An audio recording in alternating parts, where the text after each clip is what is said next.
Azərbaycan dilində danışan hər kəsə salamlar. Podcast növbəti 4-cü epizodu ilə yayımdadır. Hərdən fikirləşirəm. Deyirəm, elə bir zamanaya gəlib çatmışıq ki, bu dövrdə insan ölməyə də qorxur. Sosial mediada o qədər boş bekar insan var ki, nədənsə hər kəs bir məsələ haqqında və ya hər məsələ haqqında danışmaq istəyir, fikir bildirməyi bilsə də bilməsə də özünə borc bilir, paylaşır, təsirlənir və s. və ilaxır. Bir sözlə sosial media dediqodunun müasir texnoloji alətinə çevrilib. Təəssüflər olsun ki. Əgər hamı danışırsa biz niyə danışmayaq? Elə ona görə də həftəlik podcast hazırlayıb yayımlayıram və hər dəfə də müxtəlif insanlarla, şəxsən tanıdığım və ya uzaqdan uzağa tanıdığım insanlarla söhbət edirik. Bu dəfəki həmsöhbətim isə həkim, uzmandır. Biz onunla əslində orta məktəbdə bərabər oxumuşuq. 1996-cı ildə Nizami rayonu 109 saylı məktəbi bitirdik. Hər öz xəyallarının ardınca həyata atıldı. Şəlalə həkim olmağı seçdi və uşaqlıq arzusuna yetişdi. Bugün o ginekoloqdur, uzmandır və Azərbaycanda fəaliyyət göstərir. İstəyirəm ki, onu siz də yaxından tanıyasınız və söhbətimizi izləyəsiniz.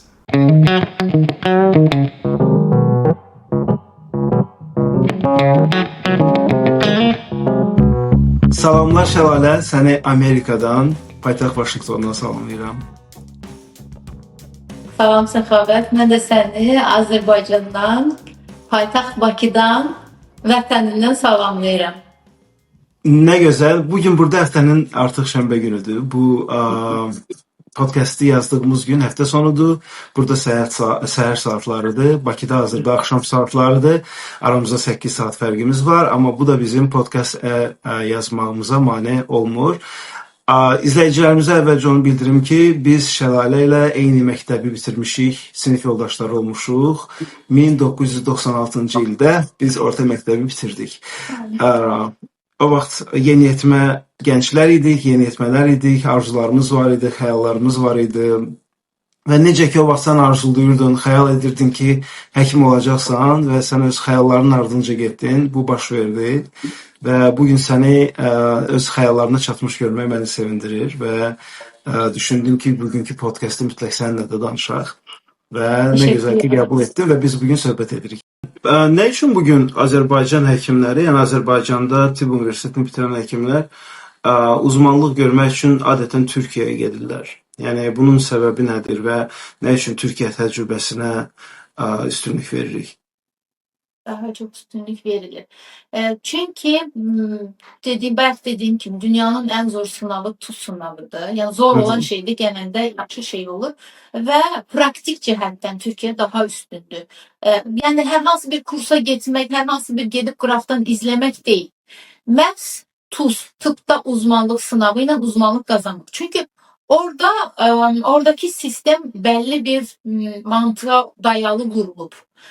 Biraz içinde qorxu var, mobbing deyilən bir şey var. Onlar qəsdi şəkildə səni üzmək üçün, sənə zərər vermək üçün və yaxud da səni sevmir, ona görə eləmirlər. Yəni stres hormonları ilə öğrenme bərabərliyi daha güçlü olur. Yani sanki bu mantığa dayanır ve bir əsgərlik kimi bir baskı var. Bir üst, bir altta bir baskı yapır. Yani hiyerarşi var filan var. Evvel ben çok üzülürdüm. Hatta çok ağlamışam. Ama ki sonradan baktım gördüm ki yok onlar bizi hiç yani niyet önemlidir. Kötü niyetle eləmirlər. Bizim olan öğretme şekli belədir. Ve doğrudan da axırda gələn nəticəyi görürsən ki sen qorxa çekilə dikkat eləyə ki yani bu yanlış bırakma şansım yoktu. Yani hata payımız yoktu. İnsan sağlığıdır. Ve görürsen ki həqiqətən də çok güzel deyilib bu baskını yapıblar ve praktik olarak sen qıraqdan izləmirsən, əməliyyat edirsən, gündə 9, 10, bilmem ne 7, 8 əməliyyat edirsən. Düşün ki 4 il, 5 il bu kadar əməliyyat edən, bu kadar müalicələrə, praktik şeylərə baxan və birbaşa edən adam necə yetişə bilər? Amma hər hansı bir Fransada, Amerikada deyir ki, gəl mənim vətəndaşımı, gəl sən əməliyyat elə. Elə bir şey belli illerden sonra herhalde olar, bilmirəm. Ama burada aşama necə deyim, disiplinli şəkildə. Burada da demirlər ki, sən heç nə bilmirsən, gəl əməliyyat elə. Ama can yandırırlar. Çünkü onlar bilirlər ki, tıbda uzmanlıq sınavını başaran bu insan hak edir bu öğretme şeklini. Ona göre de çok güzel öğrendiler Türkiye'de ve hem praktik hem de akademik olarak çok güzel öğrendi. Bence Türkiye'de tip anlamında Türkiye'den üstün bir yer yoktu öğrenmek bakımından. İşlemek bakımından, yaşamak bakımından belki başka ülkeler, Avrupa ülkeler falan daha üstün olabilir. Ama öğrenme bakımından bir de bir şey var da biz de 3. dünya ülkesi, onlar da orada hastalıklar daha çoktu yani Hı hı. öğrenebilirsen. Yani en ahırıncı varyant ağır vakalar görürsen ve onu gören adam gelip basit şeyleri çok rahatlıkla muayene edebilir yani ameliyat edebilir. Neçə il uzmanlıq gördün Türkiyədə? Normalde kadın doğum uzmanlığı 4 ildi ama Hı belə hı. sürür yani. Başaktan falan da olursan 5 ile yakın olur. Belki ixtisaslar beyin cerrahisi falan 6 ildi, 5 il var, 4 il Hı var hı. belə yani. 5 il olur bu şey. Və xatırlayıram nəhayət. Hı hı. Keçən il uzmanlığını bitirəndə mən də çox sevinmişdim, səni təbrik elədim və həmin ərəfədə də bilirdim ki, oradan da təkliflər var idi. Yəni sən Türkiyədə də qalıb işləyə bilərdin, amma Azərbaycana qayıtmağı üstün tutdun. Həmişə deyirdin ki, mənə Azərbaycanda ehtiyac var. Yəni ona görə qayıdıram. Seçdiyin sahə elə bir sahədir ki, bu sırf qadınların sağlamlığı, ginekologiya, bu gün doğrudan da Azərbaycanda sənin kimi mütəxəssislərə ehtiyac var və gəldiyin artıq bir il olmayıb hələ ki, qayıtmısan Azərbaycana və artıq çalışırsan bu sahə üzrə, xəstələrin var, insanlara yardım eləyə bilirsən. Necədir təəssüratların? Çok yaxşıdır. Yani tam o istediğim hedefe hələ çatmasam da Hı hı. ama çok yaxşıdır. Yani çok tatmin oluram. Mesela ki xəstələrimizin təşəkkürü, onların yani onlarla iletişim qurmaq bir Azərbaycanlılardır. Mesela mən görəndə ki, mən öz vətənimdə doğrudan da səhər tezdən gəlib bir neçə xəstəyə baxıb, məsələn Hı bəlli bir hı. zamanda planlayıb əməliyyat edeyim. O əməliyyatın sonucu da başarılı olanda ya içinde bir rahatlık gelir ki gerçekten de o kadar çektiğin eziyete değer. Hələ mən 6-7 aydır buradayam. Buna rağmen belə bir şeyler hiss edebilirəmsə, demek ki 2-3 ildən sonra daha yaxşı olacağım. Yani ileride daha yaxşı olacağım. Hem özüm için hem de ben xalqımın nümayəndələri üçün, yani qadınlarımız üçün. Çünkü dediğim kimi mən hem bu işimi çok sevirəm.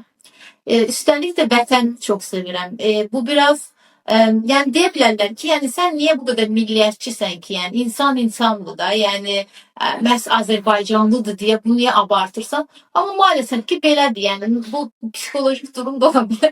Yani ben biraz Azərbaycançıyam yani özümünkü yani egoizmdir bu bilmirəm ama Azərbaycandakı insanlar benim için çok değerlidir. Başka insanlar da değersiz değil ama sevirəm də yəni Azərbaycan. Bu bizim ola bilər ki, orta məktəbdəki müəllimlərimizin təbliğatından da ola bilər. O qədər vətənimiz, vətən sevgisi bu da belə olub yəni. Ona görə burada xəstələrə baxdıqca, uzman olaraq ortama girdikcə, bir şeylər elədikcə bu məni mutlu edir. Çox xoş olur mənə. Və ümidim də sonsuzdur. Çox gözəl şeylər olacağına və edəcəyimə planlarım var yani daha çok ve bizim uzman arkadaşlarımız, ekibimiz var. Çok onları görəndə mən hem daha ürəkli oluram ve Hı hem hı. de onlar da çok değerlidirler. Yani ayrı ayrılıkta Azerbaycan için çok güçlü bir ekip var. Yani evvelki tip değil Azerbaycan'da. Belə diyeyim kısacası. Azerbaycan'da tip şu an çok yüksek seviyede daha hazırda. Hem oradan Türkiye'den gelen uzmanlar hem başka ülkelerden gelen uzmanlar. Ha bir şeye de vurgulayayım. Bak böyle uzman değil ama Hı hı. uzman olmayıp tıp üniversitesini bitirip ama özünü geliştiren sayısız hekimlerimiz var. Yani indi bəzi adam var şansı gətirib uzmanlığa gedir, bəzi adam getmir. O demək deyil ki, o uzman qədər savadlı ya bacarıqlı deyil. Xeyr, elə deyil. Özünü gəlişdirə bilən və nasıl bir şəkildə. Hər bir insan çox dəyərlidir və çox gözəl bir yol gedir. Yani dürüst birisi deməkdir. Yani fərq etməz uzman. Düzdür, uzmanlıqda öyrənilən qədər inanmıram ki, 1 ilə 6 aylıq kurslarda bu qədər olsun. Ama fərq eləmir. Yani insan özünü gəlişdirmək istəyir və bir de en saygı duyduğum insan sadece bildiğiyle meşgul olan insanlardı. Yani bir tip sahəsinin belli bir bismiyle bildiğiyle meşgul olsun. Yoksa her şeyine meşgul olup pul qazanmaqdan ötürü ya da nədən ötürüsə o biraz yanlışdır. Bu arada Şəlalənin qardaşı Hüseyn doktor da çox dəyərli insandır, yaxşı həkimdir. Salamlayıram buradan Hüseyni də. Cərrahdır. Hüseyn insanları gözəlləşdirir. Artıq neçə illər bundan qabaq mən elə Azərbaycanda yaşayanda Hüseyn o vaxt təzə başlamışdı sənətinə və artıq tanınmış bir cərrahdır və salamlayıram Hüseyni. Şəlal, bizim insanlarımız içimə də daxil olmaqla həkimə son məqamda gedərik. Yəni ağrı belə yüksək həddə çatmasa, həkimə adətən getməliyik. Amma necə müalicə eləyərik? Ya türk əşarələrlə, ya da qonşulardan aldığımız məsləhətlərlə. Hətta belə insanlar da var ki, qonşu hansı dərmanı içirsə, o dərmanı alıb içir. Yəni bu adətən belə olub. Amma bilmirəm, bəlkə indi dəyişib, artıq insanlar başqadır. Bəlkə artıq indi internet dövrüdür, artıq xəstələr də dəyişib. Xəstələr artıq həkimə gəlməmişdən qabaq yəqin ki, araşdırırlar, artıq məlumatlı şəkildə gəlirlər. Necədir bu təcrübə? Səncə dəyişibmi insanlar? Xəstələr də dəyişibmi? Düşüncələr də dəyişibmi? Qismən dəyişib. Mən üzr istəyirəm, xəstə deməyim, pasiyent deyim. Ən yaxşı, biraz xəstə, yaxşı səsləmir, pasiyentlər. Qismən dəyişib, amma mən hiss edirəm ki, insanların bilgiləndirməyə ehtiyacı var. Çünki istər-istəməz, yəni həkim ola bilə. Məsələn, bu gecə Amerikan sağlıq, yəni tamamilə o mərkəzdən olan o tip sağlığı, hansı ki biz daha çox onlara güvənirik. Orada olan dəyişikliyi biz belə takip edə bilmirik bu sürətlə. Ona görə köhnə şeylərlə, köhnə müalicələrlə, köhnə protokollarla davam etmək yerində sürekli biz bilgiləndirməliyik, o ayrı. Amma bir sevmədiyim tərəf, üzüldüyüm tərəf nədir? Yəni həkimə Instagram səhifəsindəki takipçi sayına görə, TikTok'daki çəkdiyi hər hansı bir insanları təsir edə biləcək videolara görə dəyər verib həkim seçmə var. Yəni bu çox üzücü bir şeydir. Yəni keşke həkimə dəyər vermənin bir üslubu olsa. Mesela açılsa Google'da Türkiye'deki kimi profesör doktor şu ya da uzman doktor bu handadır bitirip bu illerde tutalım ki 19 Mayıs Üniversitesi'nin ya da ne bileyim Cerrahpaşa'nın Marmara'nın neçə illər hardaşlayıb bunu bilsələr və bilsələr ki bu zamana qədər hansı konferanslarda olub, hansı elmi işlər var və ona görə dəyər versələr. Amma burada Instagram səhifəsində çox oldu sayına görə və yaxud da nə bileyim paylaşdığı şeylər, show şeylərinə görə değer verme bu biraz üzücüdür ve insanlarımızın bilgili kısmı ve bilgisiz kısmı var. Bilgili kısmı daha çok artıp sadece. Yani özlerini geliştiren insanlar biraz sağ olsun ChatGPT var çıxıb. ChatGPT-yə yazırlar. Ne her şeyi məlumatı almağa çalışırlar. Ama bunu burada hatırlatmağa mütləq lüzum var ki, ChatGPT həkim deyil də. Yəni ChatGPT ilə müalicə eləmək məsləhət deyil. Yəni bunu burada da bu yaxınlarda burada da bu mövzu mediada belə deyə də danışılırdı. Yəni ChatGPT yanlış məlumat verib ondan insanlar həyatını itiriblər. Yəni belə məqamlar var. Ben bir şey diyeyim, başka sahələrin məlumatlarını bilmirəm. Tibb sahəsinin məlumatı ChatGPT, Google en gelişmiş bir məlumat yeri də olsa mümkün değil. Neye göre mümkün değil? Çünkü tibbdə en çətin olan şey diaqnoz qoymaqdır. Müalicəyə nə var ki, yəni xəstəliyin adını desəm, doğrudan da hər yerdə yazılıb həmin xəstəliyin dərmanının bu olduğu. Amma diaqnoz qoymaq üçün həkim xəstəyə birbaşa toxunmalıdır. Xəstəni müayinə eləməlidir. Xəstə ilə onun həkimin özünün o illər ərzində topladığı o təfəkkürdən çıxan suallarla o suallar anamnez deyilir. Anamnezdən soruşmalıyam. Neçə yaşınız var? Sizin neçə doğumunuz olub? Bilmem nə bilim, ümumiyyətlə menstruasiyalarınız doğru gedirmi? Bu aşıları etmişsiniz. Bugünə qədər hansı əməliyyatda olmuşsunuz? Yanaşı hansı xəstəliyiniz var? Düzənli hansı dərmanlar istifadə edirsiniz? Yəni ucu bucağı yoxdur mənim verəcəyim suallarım və bu sualların cavabında da mənim başqa suallarım doğur. Şübhələndiyim suallar. Yəni bu qədər əməyi, yəni illərin əməyini qoyub da iki kəlmə ChatGPT yazmaqla o sən əlbəttə ki bu mümkün deyil. Yəni çətini olan diaqnoz qoymaqdır. Əgər diaqnoz doğru qoyuldusa, orta məktəb şagirdi belə müalicə yaza bilər, yəni məlumatı yaza bilər. Ona görə yanlışdır. Mütləq həkimə getməz. Özəlliklə də ginekolog mütləq qadına toxunmalıdır. Toxunulmadan mümkün değil. Çünkü onun vajinal muayenesi var. Onun Vajinal ultrason yolu ilə müayinəsi var. Abdominal ultrason UZI dediyimiz müayinəsi var. Onun əllə palpasiya müayinəsi var. Mən baxmalıyam kist hansı sərtlikdədir, harda yerləşir. Yəni illa ki toxunmalıyam və danışdırmalıyam xəstəni. Bəzən olur ki, xəstə özü də bilmədən ağzından söz çıxır. Mən ala bildirəm onu. Çünki o sual mənim ağlıma gəldi, buna verməsəydim, o orada qalacaqdı. Məsələn, xəstə deyir ki, mənim beynimdə kitlə var idi, aldılar. Bunu demədən, o mənə deməsəydi, mən əməliyyata girəndə beynindən kitləsi olan xəstənin əməliyyatına girirəm, xəbərim də yoxdur. Hansısa bir əməliyyat əsnasında anestezi bir dərman verəndə xəstəni itirə bilərik. Çünki beyin kitləsindən xəbərim yoxdur. Xəstənin də o sualı ala bilməsəydim, o elə də qalacaq. Yəni bu anamnez çox önəmlidir və həkimlikdə internetlə orayla burayla mümkün deyil. Yəni Bəli. bu illərin təcrübəsi də boşa getmir. Boşa deyil, yəni boşuna deyil. Bəzən görürsən ki, resept yazılır, bir kağız verilir. Deyirlər ki, neynədir ki, bir kağız yazılır. Daha demir ki, o kağızı yazmaq üçün o illərini verib. Yəni o da elə belə kağız deyilsin dediyimiz. Şahilə, bu sosial medianın, ümumiyyətlə internetin, texnologiyaların olması yaxşı bir şeydir, sözsüz. Bir çox sahələr də öz töhfəsini verir. Amma bayaq da qeyd etdiyim kimi, həkimlər də, tibb işçilər də bunun sosial medianın verdiyi o benefitlərdən istifadə edirlər. Öz sosial medialarında özlərini reklam edirlər. Tanınırlar, məşhurlaşırlar. Mən deməyəcəm bu yaxşıdır, pisdir. Əlbəttə ki, deyə də bilmərəm. Çünki çox professional həkimlər var ki, professional şəkildə də öz işlərini tanıdırlar, tanıtmalıdırlar, yaxşıdır, biz görməliyik, bilməliyik. Amma bu benefitlərdən istifadə edən həkim olmayanlar da var və deyək, yaxşı həkim olmayanlar da var.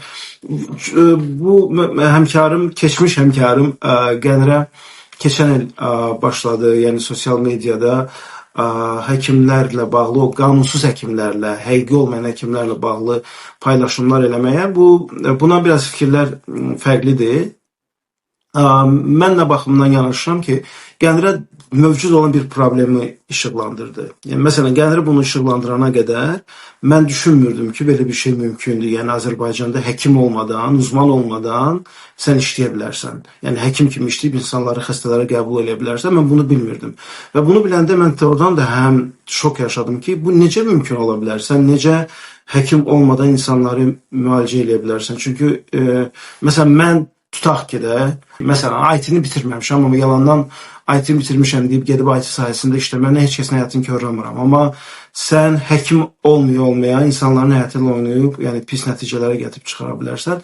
Bu düzgün bir məqam idi və doğrudan da bu qədər, yəni Azərbaycanda geniş hal alması məni çox təəccübləndirdi və bununla bağlı sənin fikrini bilmək istəyirəm, bir həkim kimi. Çünki biraz da sizə qarşı haqsızlıq vardır. Çünki siz illərinizi xərcləyirsiniz, ömrünüzü xərcləyirsiniz, uzman olursunuz, həkim olursunuz, təcrübə qazanırsınız. Amma kimsə sadəcə olaraq bir növ deyirik də, burada tibb bacısı və ya tibb qardaşı olaraq, adi tibb işçisi olaraq sən həkim kimi qəbul edirsən. Bilmirəm, bunun qarşısı necə almaq olar, yəni bununla necə mübarizə aparmaq olar, yəqin ki, siz daha yaxşı bilirsiniz. Mən fikirləşirəm ki, belə neqativ hallar hər zamanda və hər yerdə ola bilir. Sadəcə olaraq burada insanlarımıza demək istəyirəm ki, biraz oyanıq olsunlar. Yəni hər elə reklam olunan insanları sən dışarıda deyirsən bunu. İnsanlar necə oyanır? Məsələn, mən xəstəyəm, mən gedirəm həkimə və mən necə bilə bilərəm ki, bu doğrucu həkimdir, diplomu var, yoxsa diplomu yoxdur. Yəni biraz onu açıkçası mən də çox düşünmüşəm, necə eləmək. Amma belə fikirləşirsən ki, bax necə olur ki, çox sağ olsun bu arada Qənirə xanım, ona da saygım sonsuzdur. Doğrudan da bizə qarşı olan haqsızlığı da sanki biraz yəni bir dəstəkləmiş oldu yəni. Millət illərini verir, bunlar gəlib 2 gündə bu şeylər edirlər və o illərini verən həkim hansısa bir xarakterinin sadəliyindən, sakitliyindən qalıb bir kənarda. Bunlar burada meydanda mən çıxmasın, at oynadılar. Yəni bu haqsızlığa qarşı çıxdı sanki Qənirə xanım və biraz da insanların gözünü açdı. O insandan ki, hansı ki həkim olmayıb, həkimlik eləyirlər, bunun sadəcə açıqlaması cahilin cəsarətidir yəni. İnsan nə qədər cahil olarsa bir o qədər cəsarətlidir. Əlinə alıb bir də bu liposuction işləmi var. Yəni necə deyim, görmüsünüz də proseduru yəni. Sanki bir də boyunda Görmüşəm və falan. hətta Yəni yaşamışam o prosesi. Yəni dəhşətə gəlirəm. Yəni mən onu ki, yəni bilən insan eləyə bilər, o prosedur var tipdə, Tabii. amma bilməyən insan və etibar bilmir ki, bunun yağ embolisi var və daha ağırlaşma. Emboli yağdır, insan ölür Hı yəni. hı. Bunların heç birindən xəbərdar olmadığı üçün cahil cəsarət məsələsidir. Amma insanlarımız hə deyirsiniz ki, hardan bilsin xalatı geyinib oturub yəni. Nə bilim fikirləşirəm ki, bax məsələn Gəncə xanım necə olur ki, Amerikadan bura hamını araştıra bilir, kim saxtadır, kim deyil, onu bilə bilir. Biz buradan bura bilə bilmirik. Yəni zaten Azərbaycan Bakı balaca bir şəhərdir məsələ. Soruşa bilərlər hər bir həkimin yani bir neçə həkim arkadaşı olur. Bir dəqiqləşdirib getmiyorlar. Ama bu da doğru değil. Bunun bir sistemik bir şey olmalıdır. Yani mesela dediğim kimi Türkiye'deki kimi Google'dan girip onun şəxsi səhifəsinə, hansı ki qeydiyyatdan keçmiş rəsmi səhifəsinə, həmin səhifəsinə girip o həkimin haqqında məlumat alıb o şəkildə geçsinlər. Amma hələ ki elə bir sistem yoxdursa mütləq araşdırmaq lazımdır. Həkim yoldaşlarının hesabına. Mesela ben bilirəm ki, mənim ilimdə bitirən həkimlər kimlərdir. O Hı birisi hı. bilir ki, onun elində həkimdir. En azından yani, en azından. Yoksa hiç ne araştırmadan get uzan hansısa bir podvallarda bir həkimin qarşısına, o da səni kəssin, doğrasın. Yani bu nədir də, bu da bizim xəstələrimizin şey. Bir de bir şey var. Yani biraz ucuz olsun diye. Hı hı. Yani pula göre de bu həyatının sağlığını riske atmak doğru değil yani. Amma belə deyim, aşağı yuxarı hər bir sahədə bəlli həkimlər var. Onların ömür yolu, sonra bu ixtisasına gedən yollar, qoyduğu əziyyətləri çox adam bilir ki, bu insan hansı uzmanlığı bitirib, hansı universitetini nə zaman bitirib. Aşağı yuxarı araşdırıb elə gedilməlidir. Yəni o həkim olmayanlara gedən insanlar mən inana bilmirəm ki, bunlar harda yaşayır, hansı nə bilim yerdə yaşayırlar, kainatda yaşayırlar. Şəlalə mən 11 ildən çoxdur Amerikada yaşayıram. Arada olur ki, Azərbaycana gedirəm. Yəni bir ildən bir, 2 ildən bir Azərbaycana gəlirəm. Və Azərbaycana gələndə birinci yəni mən bu dediklərimə görə əslində istəmirəm məni, yəni pis anlayasınız. Qətiyyən heç kəsi mühakimə eləmək istəmirəm. Xüsusilə də yəni insanların görünüşü ilə bağlı. Yəni hər bir insanın bədəni onun özünə məxsusdur. Kim necə istəyirsə öz bədənini, sifətini o cür formalaşdıra bilər. Qətiyyən buna bağlı bir şey demək istəməyəcəm. Sadəcə olaraq fərqli cəmiyyətlər, fərqli düşüncələr olduğunu demək istəyirəm. Məsələn, Amerikada adətən insanlar küçədə gəzsəniz, xüsusilə də əlbəttə ki, qadınlar çox az sayda siz hər gün make-up eləyən qadın görərsiniz. Nə bilim, burnu, dodağı şişirdilmiş, botokslu insanlar görə bilərsiniz. Çox nadir halda rastlaşarsınız. Qadınlar ümumiyyətlə make-up eləmirlər. Qadınlar çox sadə. Ümumiyyətlə bütün Amerikalılar çox sadədirlər. Ona görə mən hər dəfə Azərbaycana gələndə belə böyük bir fərq görürəm. Bizim insanlarımız daha çox baxımlıdırlar. İstər kişi olsun, istər qadın olsun, biz baxımlıyıq. Yəni geyimimiz, görüşümüz səliqəli olsun, baxımlı olsun, bunu istəyir. Amma biraz əlbəttə ki, son illərdə daha abartılı olub. Yəni hamı, xüsusilə də qadınlar yaraşdı, yaraşmadı, lazım oldu, olmadı. Burun forması dəyişir, silikonlar, dodaqlar şişirdilir, liposaksiya, bədən şəkilləndirmə əməliyyatları filan və bu Azərbaycanda mənə gəlir ki, biraz çox belə deyək, bir biznesi çevrilib. Bununla məşğul olan həkimlər də var, həkim olmayanlar da var, insanlar həyatlarını itirirlər. Bu barədə zaman-zaman biz xəbərlərdə görürük, nəsə paylaşılır. Bu nədir? Bu dəbdir? Yoxsa bir insanlar bir-birlərinə baxırlar, yarışa giriblər. Qüsurları anlayıram. Yəni kimisi qüsuru varsa o başqa o dəyişilməlidir. Amma bir də görsən ki, mənim izlədiyim insanlar var. Bakıdan tanıyıram o insanları. Instagramda izləyirəm. Baxıram ki, bunun heç ehtiyacı yoxdur. Elə gözəllikdir ki, üzü, gözü, burnu. Yəni birdən-birə getdi, burun böyük, balacaldı, dodaqlar şişdi və tamamilə fərqli oldu da, hamı bir-birinə oxşadı. Bu nədən yaranır? Yəni insanlar bəhsə mi giriblər bir-birlərinə, yarışa mı giriblər? Ben bunun hakkında biraz fikirləşmişəm açıkçası. Fikirləşirəm ki, baxımlı olmaq, gözəl olmaq dərəcəsində yaxşıdır yəni.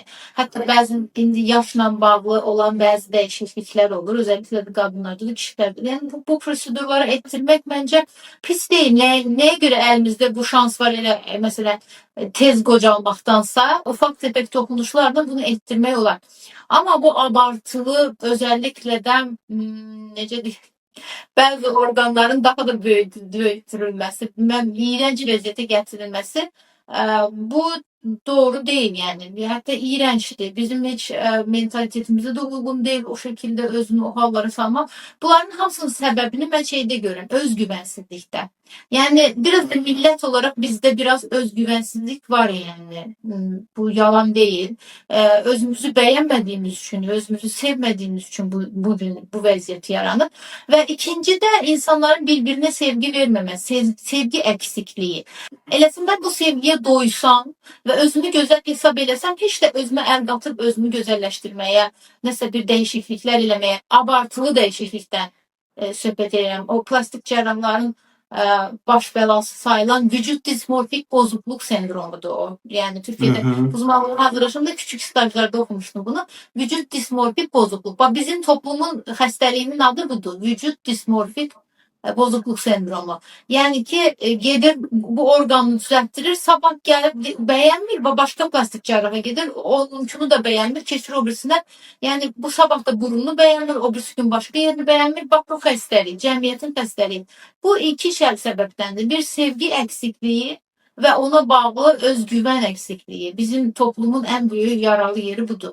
Bir də biz qüsurlara gülürük də, fiziki qüsurlara. Bəlkə bizim insanlara bu da təsir eləyir. Məsələn, həmişə mən Bakıda yaşayanda gördüm, Azərbaycanda yaşadığım vaxtlarda gördüm. Biz qüsurları abartırıq.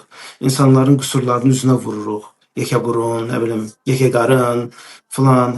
Laha qoyuruq, o fiziki qüsurları deyirik.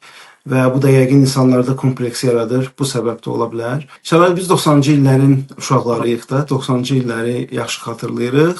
90-cı illər çox çətin idi. Həmin dövrdə valideyn olmaq da çətin idi. Biz valideynlərimizin nə çətinlik çəkdiklərini görürdük. Həmin dövrlərdə yeniyetmə olub həyatı anlamaq da çətin idi. Çox çətinliklər gördük. Xüsusilə 90-cı illərdə müharibə dövrü idi. Kasıblıq dövrü idi. Mən yadıma gəlir ki, o vaxt biz artıq müəllimlərimizi takuçkalarda nəsə satan görürdük. Yəni çünki müəllimlər də məcbur idilər ki, öz həyatlarını belə deyə də dolanışıqlarını təmin eləsinlər. Yəni məktəbdən aldıqları pulla onlar dolana bilmirdilər. Mən yadıma gəlir ki, o vaxt biz takuçkaya gedirdik, bazarda müəllimlərimizi nəsə satan görürdük və bizi təəccübləndirirdi. Amma indi anlayıram ki, necə qəribə, necə çətin anlar olub. Və 90-cı illərdə qadın başqa idi, qadın olmaq başqa idi. Artıq müasir qadın başqadır. Mən öz tərəfimdən baxanda, hətta Azərbaycan üçün belə, qadınların belə dəyişimini daha müstəqil, daha azad, daha güclü olduğunu görürəm. Və sənin üçün 90-cı illərin qadın obrazı və bu dövrün müasir qadın obrazı Azərbaycanda hansı dəyişiklikləri görüb, müsbət və mənfi? Bu indiki qadınlar daha çox özünü gəlişdirməyə, yəni bir neçə qismə bölündülər açıkçası. Yəni özünü gəlişdirə bilən, doğru gəlişdirənlər və özünü gəlişdirdiyini hesab edib, amma heç də gəlişdirməyən və yanlış gəlişdirən qadınlar var. Məsələn, doğru gəlişdirənlər budur. Yönünə baxır, öz önünə baxır daha doğrusu, dümdüz və hədəfinə doğru irəliləyir, özünü həm işində, həm geyimində, gecimində, həm insan münasibətlərində gəlişdirir. Bax, bunları alqışlayıram və bunların sayı çoxalır. Maşın da sürürlər, əvvəl məsələn çox yox idi, indi küçələrdə çox var. Sonra dediyim kimi işdə də çox irəliləyiblər. Hər anlamda, geyimində də, gecimində də bir xanım-xatınlıq bir şey var. Amma bəzi insanlar, bəzi qism qadınlar var ki, bu TikTokdan, Instagramdan, internetdən, bilmirəm, hardansa yanlış məlumatlar ala, yanlış irəliləyirlər və gəlişmək dedikləri tamamilə fərqli bir şeydir. Ki, hansı ki, o gəlişmək deyil, tam tərsidir. Yəni, onların anlayışından olan gəlişmədir. Amma aşağı yuxarı baxanda, toparlayanda görürsən ki, indiki qadınlar çox faiz daha yaxşı da irəlidədirlər, yəni hər anlamda. Amma bir üzücü nöqtə var Azərbaycanda hal-hazırda. Çox asanlıqla boşanma qərarı verirlər. Bax, məsələ ondadır da, Şəlalə, insanlar bu dəqiqə elə bir ki, seçim daha çoxdur. Bəlkə bunu yenə deyirəm, burada sosial medianın da təsiri var. Yəni, insanlar artıq münasibətlərin üzərində işləmək istəmirlər. Problem varsa qıraq, ataq, gəl, vəssalam, hərəmiz öz yolumuza. Amma halbuki münasibətlərin üzərində işləmək olar. Ailə psixoloqları var. Onlarla danışmaq olur, münasibətləri çözmək olur, bir-birinizi anlamağa çalışmaq mümkündür. Bizim insanlarımız isə düşünürəm ki, daha çox elə birbaşa qıraq, ataq, vəssalam, pərdəni kəsək, cıraq, bitdi. Yəni buna üstünlük verir. Ben bir şey diyebilirim. Bu hatta çok isterim bu cümle orada olsun. Ben bu kadar zaman sonra belə bir qənaətə gəldim ki, necə ola bilər ki, ailələr uzun müddətli və məntiqli şəkildə irəliləsin? Məncə burada kişilər ona diqqət eləməlidir ki, qadınlar qulağı ilə sevir.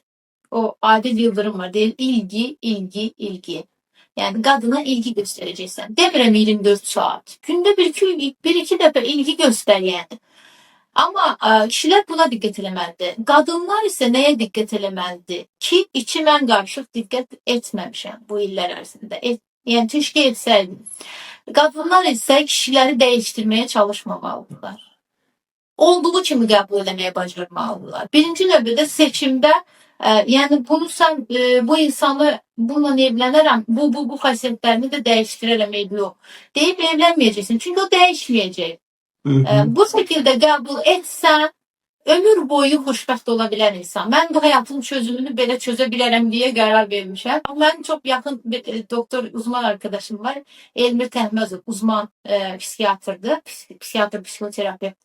Bir defa onunla da danışmağı düşünürəm. Onun çok güzel izahları var. Hatta sen bir defa onunla bu podcast'ı çek.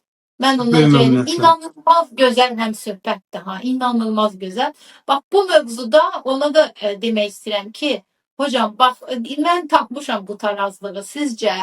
Yanlış mı? Senin fikrin nədir Səfavət? Gerçekten belə deyilmi? Okay, mən nə düşünürəm? Şəlanə, toksik münasibət varsa artıq orada o bitməlidir. Toksik münasibəti heç cür bərpa edib təmizləmək mümkün deyil. Toksik münasibət demək o deməkdir ki, artıq ya tərəflərin hər ikisi ya da birində artıq hansısa psixoloji problemlər var. Yəni çox çətin olur onu bərpa eləmək və adətən bu toksik münasibətlərdən də ən çox zərər görən uşaqlar olur. Uşaqlar olur, yəni travmalar görürük və sonra biz böyüyürük, o travmaları da başqalarına yaşadırıq. Mən düşünürəm ki, nə etmək lazımdır? Çox gənc yaşda ailə qurmamaq lazımdır. Məsələn, bugünkü mən düşünürəm ki, məsələn, mənim səhvim çox gənc yaşda ailə qurmağım olur. Yəni, oğlanlar üçün 30 yaşdan əvvəl ailə qurmağın, bu mənim fikrimdir, yeri yoxdur. Çünki 30 yaşa qədər biz hələ də uşaq oluruq, uşaq düşüncəsində oluruq. Nəzərə alanda ki, sən daha yaxşı varsın, tip də deyir ki, qadınlar kişilərin nisbətən daha tez inkişaf edir. Qız uşaqları daha həm psixoloji mənada, həm fizioloji mənada, hər mənada daha tez inkişaf edirlər. Yəni o baxımdan 30 yaşa qədər həyatı tam anlamayınca, məsuliyyətləri dərk etməyincə, ayağının üstündə durmayınca, yəni sən özündən bir şalvar ala bilmirsən, amma evlənirsən. Yəni hansı məsuliyyəti boyuna götürmürsən? Bu da təbii ki, gətirib boşanmalara, problemlərə gətirib çıxarır. Mənim düşüncəm budur. Sonra mütləq sevib, hörmət edib ailə qurmalısan. Sırf ailə qurmalısan, evlənməlisən deyə evliliklər olmamalıdır. Yəni evlənərəm, sonra sevərəm söhbəti də yanlış bir şeydir. Ama bir şey dediğim ama sevip evlendiğin insanda da gelecekte bir şey çıkabilir. Bak bir şey diyeyim ben. Yani bence evlilik geçen defa bir psikiyatrda, Türk psikiyatrdan eşittim der insan doğasına haykırıdır. Yani insan belli bir tamam da sevmiştir, indi de sevmir yani. Yani belli bir süreden sonra mecbur bir evin içine bağlamak bu insanları ve bir de bir mecburiyette bak uşaqlar var diye mecbur oturmalısan burada. Bu yanlıştır. Yani uşaqlara da hatta başa salmak. İndi uşaqlar da Z çocukları değiller. Yani gelişmiş uşaqlar deyir ki bize hiç maraqlı da değil ki atamızla anamız bir evde yatıp dururlar yoksa durmurlar. Bir evde yaşıyorlar yoksa yok. Əsas burada da bir nüans var. Ata ilə ana uşaqlarını düşünürsə və bunu ikisi də toksik münasibət qəbul edirsə, o zaman çox mehribancasına, dostcasına ayrılmalıdırlar. O zaman nə uşaqlar travma almır, nə də necə deyim, ikisi də bədbəxt bir şəkildə ayrılmış olmur yəni, hərə öz yoluna. Tamam. Bu en güzel yoldu. İnsanların bir-birindən ayrılmağında təkcə uşaqlar travma almır. Bütün ətraf zəhərlənir sanki. Tutaq ki, ər-arvad boşandı, təkcə uşaqlar getmir burada. Bu münasibət həm ər tərəfdən, həm arvad tərəfdən o yaxınların, bacıların, qardaşların, nə bilim, onların münasibətlərinə təsir edir. Bir toksik münasibət yaranır. Və bir qayda olaraq bir də görürsən ki, uşaqların beynini yuma, zəhərləmə məsələsi başlayır. Ya ana başlayır uşağın beynini ataya qarşı yumağa, zəhərləməyə, ya ata başlayır anaya qarşı uşağın beynini yuyub zəhərləməyə və belə nəticədə bir gün uşaq özü böyüyüb müəyyən bir yaş çatanda artıq özü analiz eləyəndə və başlayır hər iki tərəfi də qırmağa ki, bitsin də, yəni artıq. Yəni və belə travmalarla böyüyən uşaqda heç vaxt yaxşı bir ailə sahibi ola bilmir adətən, yəni düşünürəm. Aynen. O doğru değil. Yani ben düşünürüm ki hiçbir zaman onu eləmək lazım değil. Yani en pis ata da olsa, şəxsən mən elə bir durumda heç vaxt uşağa demərəm ki, atan çox pisdir, atanın yanına getmə, atan belə, atan elə. Xeyr, hiçbir şəkildə və hiçbir zaman da düşman qalmaram yəni. Uşaqların Məncə tərəflər silah kimi istifadə eləməsin gərək uşaqları bir-birinin əleyhinə qisas almaq fikri ilə. Həm uşaqların xətrinə bu olmamalıdır, həm də bu öncəki illərin, yaşanmışların xətrinə bu olmamalıdır. Ya biz şuurlu insanıq, yəni meşədəki heyvanlarla bizim fərqimiz var, hisslərimiz var. Bu düşmançılıq, bu qan düşmançılığının davam etməsi qohumlar və bu ər-arvad arasında bu cahillikdən başqa bir şey deyil mən deyə düşünürəm yəni. Mən buna həmişə, bu sən 4-cü həmsöhbətimsən podkast Ə-də. Bu vaxta qədər çəkdiklərimə də demişəm, indi sənə də deyəcəm.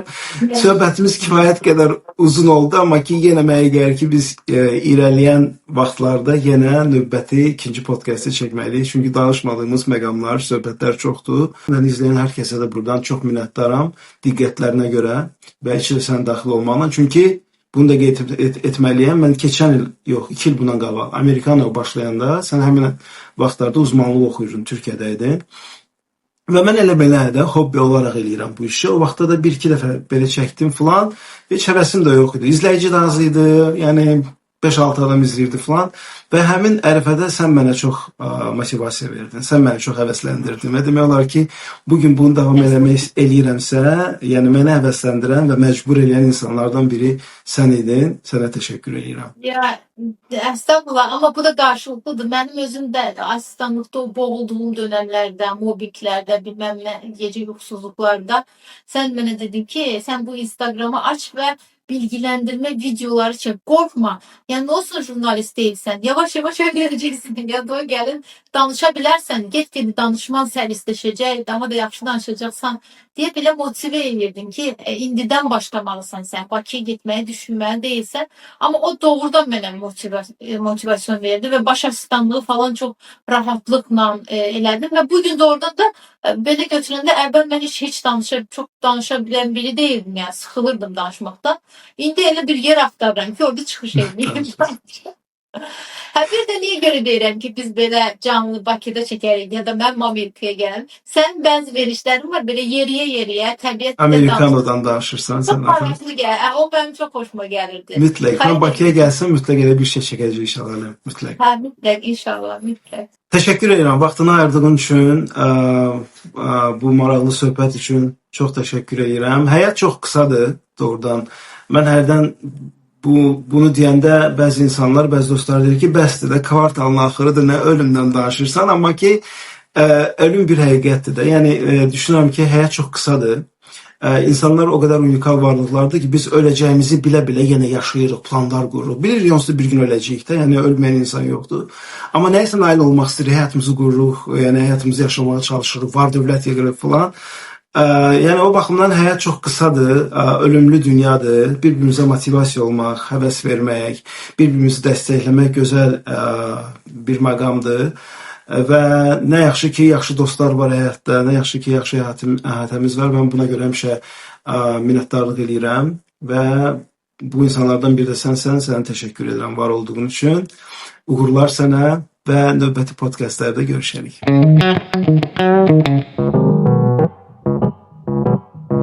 Thank you.